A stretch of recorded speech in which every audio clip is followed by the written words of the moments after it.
Hello everyone, this is Tamanna and in this video we are studying free fall. Free fall क्या है? जब भी कोई object air के प्रेजेंस में नीचे गिरता है तब एक्चुअली तीन फोर्सेस उस पर एक्ट करते हैं. There are three forces acting on it. One, gravitational force, which is exerted by Earth on the object, which attracts the object towards itself. जो अर्थ ऑब्जेक्ट पर एक्सर्ट करती है और उसे अपनी तरफ अट्रैक्ट करती है, जिसकी वजह से ऑब्जेक्ट सीधा नीचे जमीन पर आके गिरता है. दूसरा होता है फ्रिक्शनल फोर्स. फ्रिक्शनल फोर्स होता है एयर और ऑब्जेक्ट के बीच फ्रिक्शन, मतलब घर्षण की वजह से, जिसे फोर्स ऑफ रेजिस्टेंस भी कहते हैं, क्योंकि ये ऑब्जेक्ट के मोशन को रेजिस्ट करता है यानी रोकता है, उसकी स्पीड को, उसकी वेलोसिटी को कम करता है. और तीसरा बुयंट फोर्स, जिसे फोर्स ऑफ अपथ्रस्ट भी कहते हैं, क्योंकि ये ऑब्जेक्ट पर अपवर्ड डायरेक्शन में एक्ट करता है और जिससे ऑब्जेक्ट फ्लोट होता है.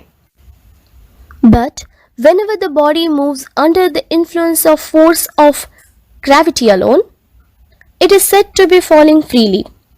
जब भी कोई बॉडी सिर्फ ग्रेविटेशनल फोर्स में नीचे गिरती है तो उसे हम कहेंगे कि वो फ्री फॉल में गिर रही है.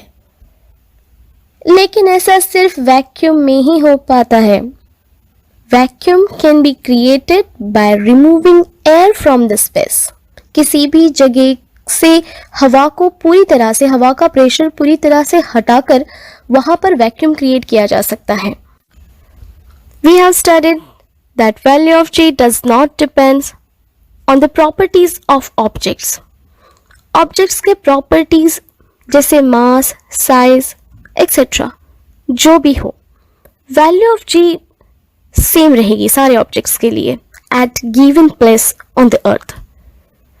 Therefore, when we drop two objects with different properties, and if they are falling freely, they will reach the earth at the same time. Property जो भी हो, अगर वो सिर्फ ग्रेविटेशनल फोर्स में, मतलब फ्रीली नीचे गिरते हैं, तो वो एक ही वक्त में नीचे गिरेंगे.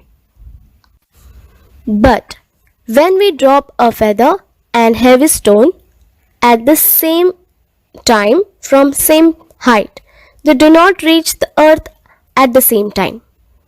Feather और stone एक वक्त पर एक ही हाइट से नीचे गिरते हैं तो स्टोन पहले नीचे आता है और फेदर स्लोली नीचे गिरता है स्टोन के बाद. क्यों? फेदर का वेट बहुत कम होता है, इसीलिए बुयंट फोर्स और फ्रिक्शनल फोर्स जो हवा की वजह से उस पर एक्सर्ट होते हैं, जिसकी वजह से फेदर फ्लोट होता है और वो स्लोली और हेवी स्टोन के बाद नीचे गिरता है. स्टोन का वेट बुयंट और फ्रिक्शनल फोर्स से ज्यादा है, इसीलिए वो स्टोन की स्पीड को अफेक्ट नहीं कर पाते. But in the vacuum there is no air. Vacuum में हवा नहीं होती, therefore there is no buoyant and frictional force. उन पर सिर्फ ग्रेविटेशनल फोर्स ही एक्ट करता है. There is only gravitational force acting on them and therefore they are in free fall. And value of G is same for all objects. Therefore, they both reach the earth at same time. Now use your brain power. According to Newton's law of gravitation, the Earth's gravitational force is higher on an object of larger mass. Gravitational force larger mass के लिए ज़्यादा होता है, because हमें पता है, हमने पढ़ा है कि gravitational force is directly proportional to the mass of the object. जैसे जितना ज़्यादा mass होगा उतना ज़्यादा force होगा. Why doesn't that object fall down with higher velocity as compared to an object with lower mass? तो lower कम मास वाले object से ज़्यादा तेज क्यों नहीं आता, ज़्यादा वेलोसिटी के साथ क्यों नहीं आता ये ऑब्जेक्ट? इसे हम इस इक्वेशन के साथ समझेंगे. Force is equal to mg, right, ये हमने देखा है F is equal to mg।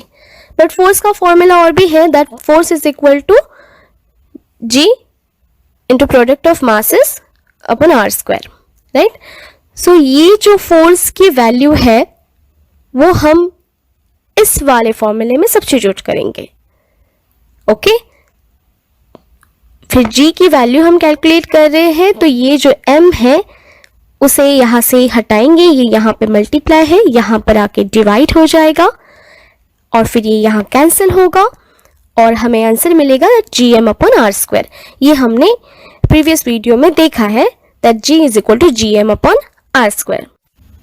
So we can see here this g is independent of the mass of the object.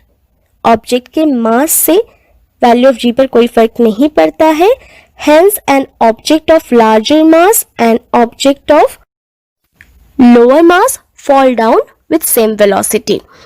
ज़्यादा मास और कम मास दोनों भी ऑब्जेक्ट या अलग अलग मास वाले ऑब्जेक्ट भी सेम वेलोसिटी के साथ ही नीचे गिरेंगे।